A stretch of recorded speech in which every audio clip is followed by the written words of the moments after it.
1 साल बीत चुका था। ढोलकपुर वापस शांत था। गांव के लोग फिर से खुशी से जीने लगे थे।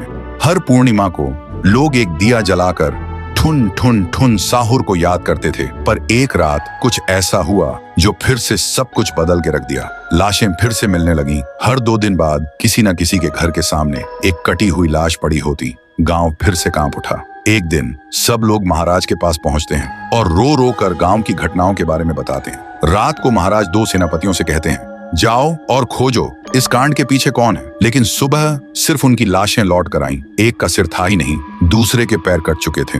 महाराज समझ गए कुछ तो लौट आया है, कुछ जो सिर्फ मौत का खेल खेल रहा है। और फिर कहते हैं, अब इस जंग का सामना मुझे ही करना होगा। उसी रात महाराज चुपके से गांव में आते हैं और एक पेड़ के पीछे खुद को छुपा लेते हैं। और ठीक रात के 2:30 बजे अचानक कहीं से धुआं छा जाता है और उस धुएं के अंदर से एक आवाज आती है,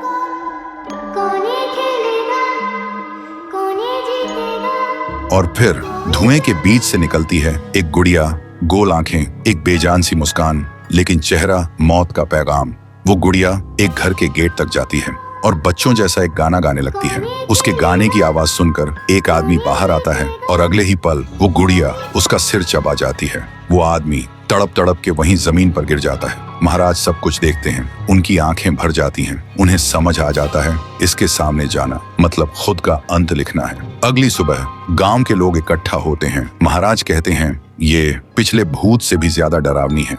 इसे सिर्फ वही हरा सकता है जो मौत को पहले ही हरा चुका है। और फिर एक पूर्णिमा की रात सब लोग दिया जलाकर पुकारते हैं, आप वापस आइए, आपके बिना ये गांव जिंदा तो है पर जीने जैसा नहीं। तभी एक आवाज गूंजती है, ठुंग ठुंग ठुंग ठुंग ठुंग ठुंग ठुंग ठुंग ठुंग साहुर। और उसी देह की आग से एक जलता हुआ पेड़ बनने लगता है और उसी पेड़ में से ठुन ठुन ठुन साहुर निकलता है। तभी फिर से वही धुआं छा जाता है और उसके साथ ही एक आवाज।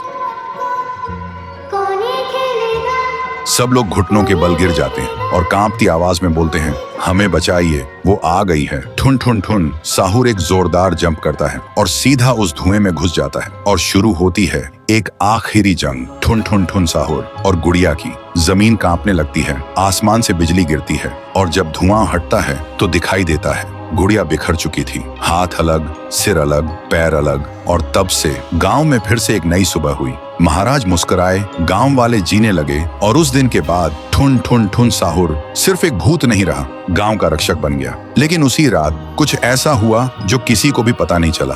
गुड़िया का सिर, हाथ, पैर अपने आप जुड़ने लगे थे और फिर वो वहां से चली गई। तो दोस्तों, अगर आप देखना चाहते हैं पीहू वर्सेस गुड़िया तो इस वीडियो को 1 लाख लाइक्स तक पहुंचा दो।